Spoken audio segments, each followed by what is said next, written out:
Halo, assalamualaikum warahmatullahi wabarakatuh, teman-teman Kaseris Manual Tech. Kali ini saya dapat kiriman lagi jam.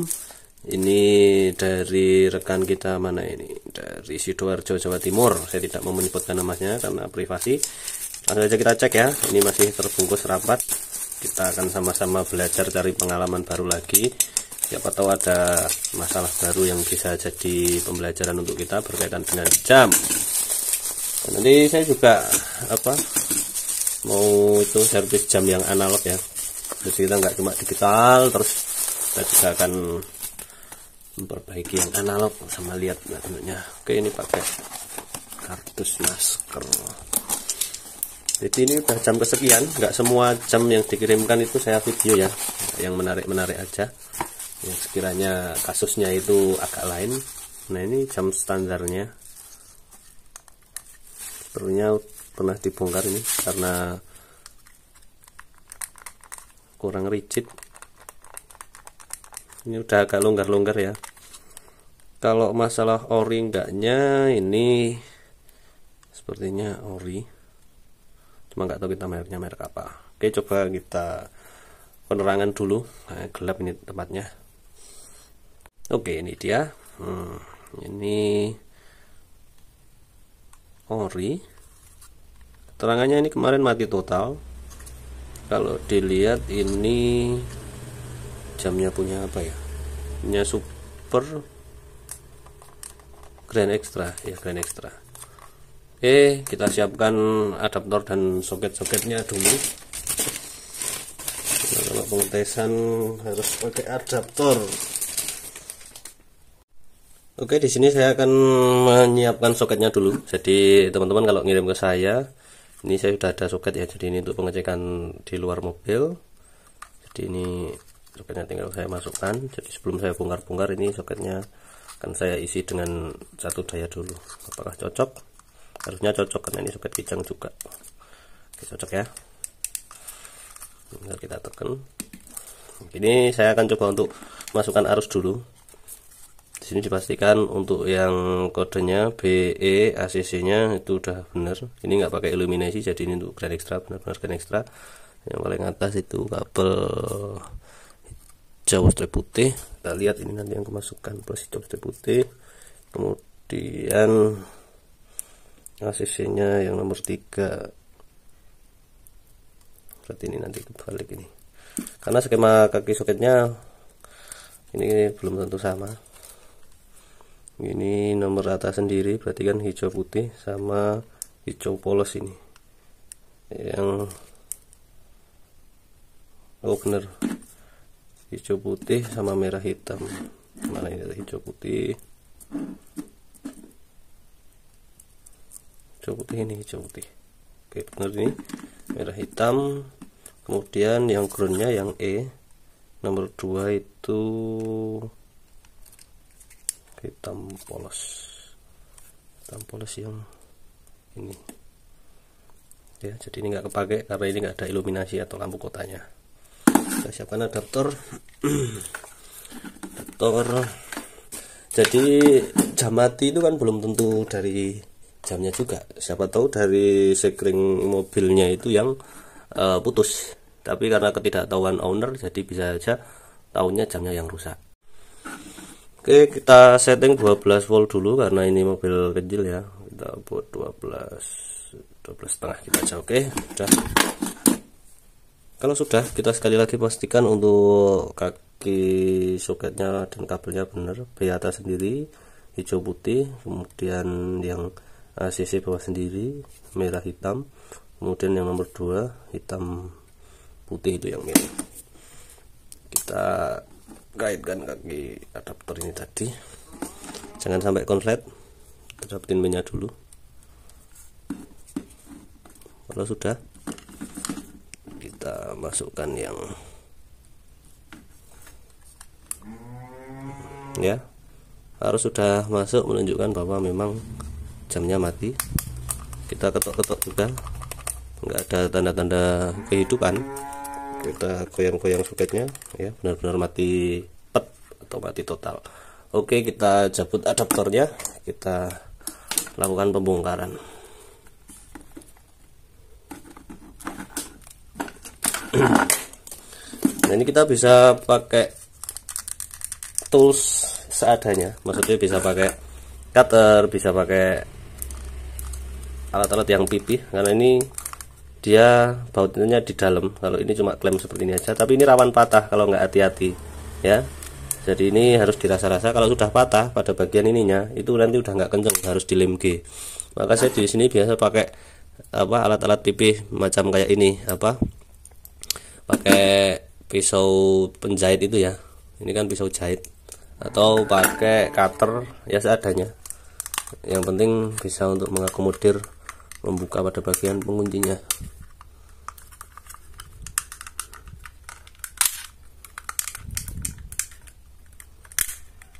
Oke, usahakan ini posisi kita ngelepas, ini ini kan ada pernya nanti. Ini harus hati-hati posisinya. Ini kalau saya ini di atas, jangan di bawah. Kalau di bawah nanti ambiar. Kalau udah lepas sebelah itu enak, tinggal ini dirasa-rasa.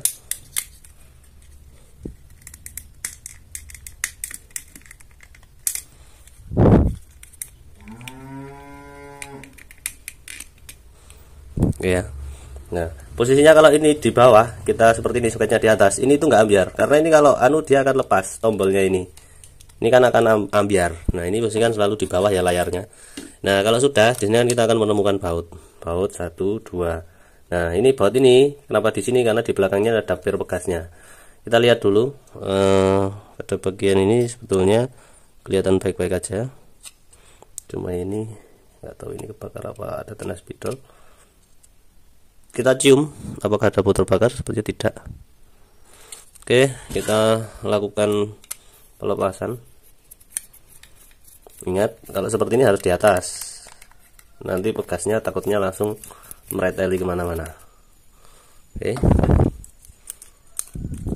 belum terlepas sempurna.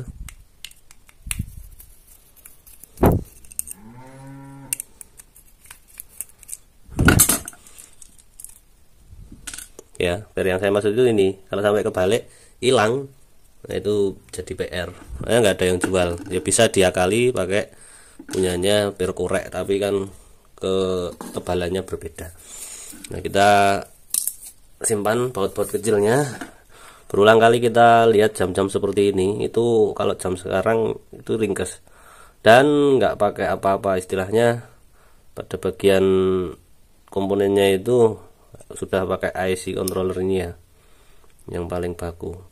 Dan kadang masalahnya cuma sepele, timah-timah di dioda yang kacang seperti ini itu kurang kuat. Kita urutkan dari input dayanya ini dulu. Siapa tahu konektivitas ini loh, pernya ini pada bagian sini itu kurang masuk, sehingga bakalan mati karena dayanya kan nggak masuk ya. Ini kalau kita mati pada bagian tubuh fisiknya ini nggak ada masalah, dan ini kalau ada gosong itu normal, semuanya akan seperti ini bukan karena kerusakan atau kebakaran, itu enggak. Kemudian pada bagian kaki-kaki yang 7 segmennya ini juga kadang sering ada yang lepas, tapi kalau lepas itu juga biasanya yang mati cuma nggak full, cuma pada bagian berapa batang aja, tergantung kakinya yang sebelah mana. Kalau ini sebenarnya belum pernah di servis, masih bagus. Nah, ini langkah pertama yang akan saya lakukan adalah dengan ditimah ulang. Nah, ini sepertinya udah ditimah ulang karena pada bagiannya nggak rata, ya kan, inputnya ini nggak rata. Oke, ini sudah ditimah ulang tuh. Dalam dioda resistor juga masih oke. Nah, ini nanti kita tinggal, kalau sampai benar-benar nggak hidup, saya mau mengganti untuk elko sama ini nanti manasin ulang yang IC-nya. Oke. Saya lakukan dari yang pertama dulu untuk bagian input dayanya ya. Saya lakukan pemanasan untuk input dayanya. Saya kerok dulu untuk soldernya harus bersih biar jos.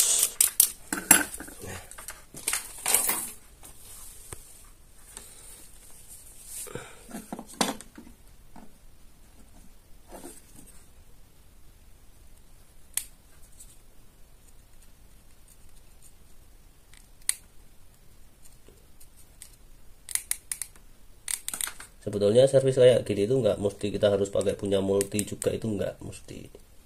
Kita bisa intinya timah ulang aja. Jadi kalau ada yang posting di Facebook itu jasa servis jam, sekalian ganti komponen, tapi dia kan nggak bisa ngasih tahu detailnya yang diganti apa. Saya kan kemarin nemu juga itu yang ada jasa servis, tapi beliau itu dulu juga pernah WA saya ibarat tutorialnya gimana ini kalau gini gimana, ternyata nemu dengan orang yang sama, dia posting di grup Facebook dia servis. Ya nggak apa-apa sih, sah-sah aja, cuma kan jangan sampai apa ya, kalau kita buka jasa itu istilahnya kita mendramatisir permasalahan. Misalkan wah ini harus ganti komponen, habisnya segini, padahal nggak ada yang diganti. Jadi beliaunya sendiri, saya rasa kalau saya baca di komennya juga, saya kan jamin tak batin apa ya balasannya sekian sama ganti komponen, yang diganti apa, dia nggak bisa ngejelasin. Nah ini kalau saya curiga sama ini dioda ini, karena dioda ini timahnya ini dia nih, lihat tuh kurang fokus ya, lihat dioda ini agak cacat ini. Saya coba tembak ulang rekatkan.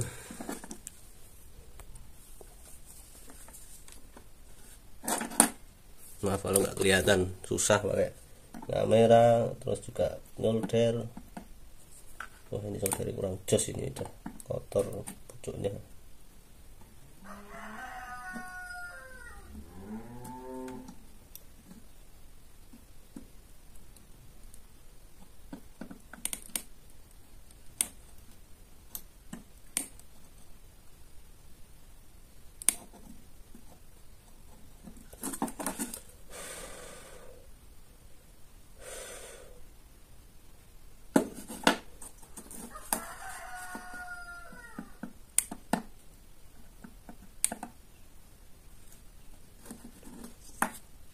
Nah ini yang paling kompleks itu pada bagian diodanya ini, yang sering bermasalah. Yang dimaksud dioda itu ini ya, yang hitam ini, yang coklat ini juga. Ini yang paling sering bermasalah itu ini dioda. Maka kita harus panaskan dulu pada bagian dioda sambung-sambungannya. Nah, oke, saya akan skip aja videonya karena intinya dipanasin itu aja.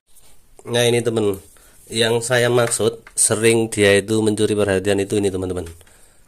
Ketika dioda itu kelihatannya masih bagus, dan ketika kita panaskan ternyata pada bagian ini yang seberangnya ini, yang sebelah kiri ini, dia itu ternyata lepas. Padahal kalau dari pengamatan langsung dia nggak kelihatan lepas. Nih coba saya panaskan segini ya, nah dia itu goyang, yang sebelah sana tuh lepas kan. Nah ini yang bikin nggak hidup. Nah baru kalau kita kayak gini, kita panaskan sebelah, ketahuan ini pada bagian ininya lepas. Itu salah satu penyebab yang paling sering saya temui pada penyakit jam mobil yang mati. Jadi intinya pada bagian ini nyuri, nyolong petek, nak basa Jawa nih. Nyolong petek itu kelihatannya masih nyambung, ternyata nggak nyambung. Ini akan saya pasang ulang, timah ulang. Tentunya yang rapi dan kuat, karena sambungannya ini tuh parah teman-teman, mudah sekali lepas itu ya. Oke, ini udah selesai tak timah, kemudian tinggal saya bautkan ya. Udah saya baut satu, ini harus kenceng ini, tapi saya udah yakin tadi karena diodanya lepas satu itu udah kecenderungan ini penyakitnya itu, karena yang lain nggak ada yang kebakar. Jadi ketika teman-teman ngalamin masalah seperti ini, saya kan buat video tentang jam, perbaikan jam ini udah sering kali ya. Itu sebetulnya nggak ada masalah intinya yang spesifik itu apa, atau kematian komponen, karena jarang sekali komponen sampai mati atau terbakar kecuali karena konslet. Kebanyakan itu kasusnya cuma masalah sepele karena faktor getaran atau faktor keausan. Getaran itu yang saya maksud adalah macam kayak ini, pengancing baut ini kalau sampai kendor, tentu per yang menekan pada bagian soket ini akan kurang kuat, sehingga arus dari aki itu nggak masuk sempurna sampai ke mesin, sehingga mesin seolah-olah mati. Nah makanya ini ngencenginnya ini harus kuat agar pernya oke. Dan kemudian pada plating ini, kakinya ini yang timah tadi di belakang itu kan karena faktor elektronik atau listrik itu panas, dia akan lama-lama timbul jamur atau kalau enggak juga berkerak. Nah itu juga ngaruh. Intinya ngeceknya harus dari sini dulu, kontinuitas arusnya itu sampai ke mesin atau enggak. Kemudian yang kedua seperti yang saya bilang tadi, dioda-dioda yang di belakang sini tadi itu ditimahin semua, di solder ulang istilahnya. Nah ini saya sudah hidupkan adaptor. Tadi kan pertama mati. Ini kita cek ya.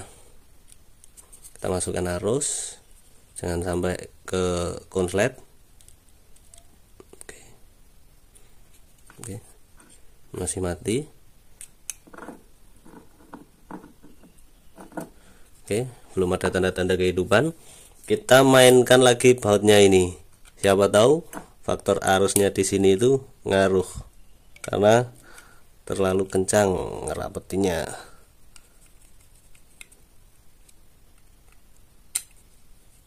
Atau karena kurang kencang juga bisa.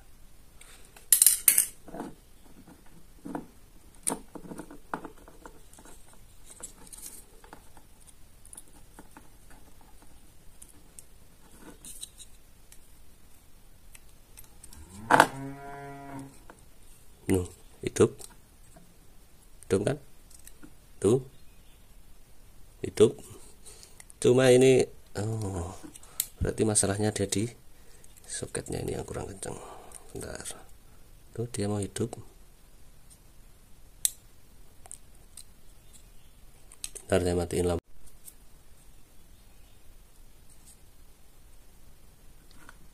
Ini berarti masalah di soket. Oke, soketnya ini kurang masuk saya.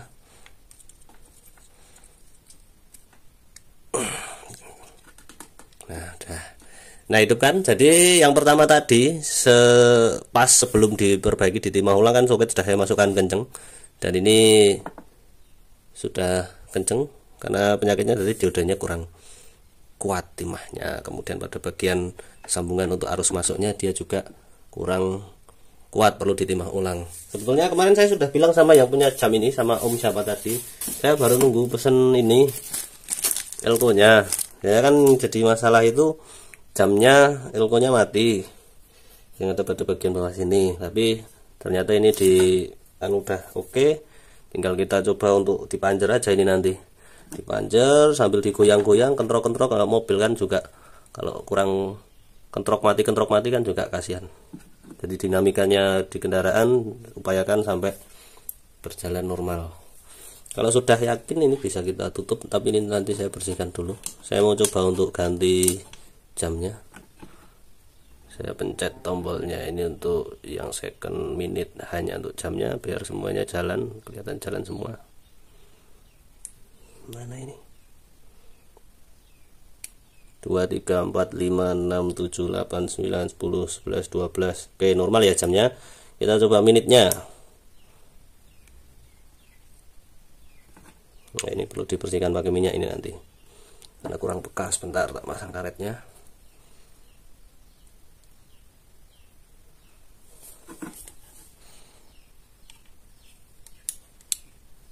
Empat, 5, 6, 7, 8, 9. 7 segmennya berjalan normal, angkanya semua nggak ada yang cacat. Nah ini resetnya yang bawah kembali ke 00. Oke, udah oke, normal jaya. Tinggal saya bersihkan dan saya kirim ulang. Jadi gitu ya teman-teman. Jadi ketika teman-teman kok di Facebook nemu orang jasa servis katanya ganti komponen, minta gantinya fotoin sebelah mana, penyakitnya sebelah mana. Karena saya bukannya mau ngomentarin om yang kemarin di Facebook itu buka jasa jam ya, tapi kayaknya ada upaya mendramatisir. Jadi sebetulnya servisnya nggak susah, tapi dikenakan biayanya yang agak lumayan. Kalau saya biasanya kayak gini ya 50.000 untuk jasa bongkarnya. Yang saya pengen tanggulang itu jangan sampai kok sebetulnya nggak ganti komponen apa-apa, tapi omnya dramatisir, wah ini ganti ini, terus nanti di up harganya. Padahal kan ya saya nggak ada kecenderungan apa-apa. Soalnya omnya pernah WA saya yang diposting kok dia akhirnya buka jasa itu. Ya syukur kalau ilmu saya bermanfaat, tapi saya baca komen kemarin kok ada sedikit kecenderungan. Ya nggak apa-apa, semoga pikiran saya aja yang salah, nggak ada indikasi apapun, cuma ini sekaligus untuk edukasi bagi pemilik, kalau bisa diservis sendiri ya servis sendiri aja, karena ini kan mudah, cuma modal solder sama tenol sama keberanian aja.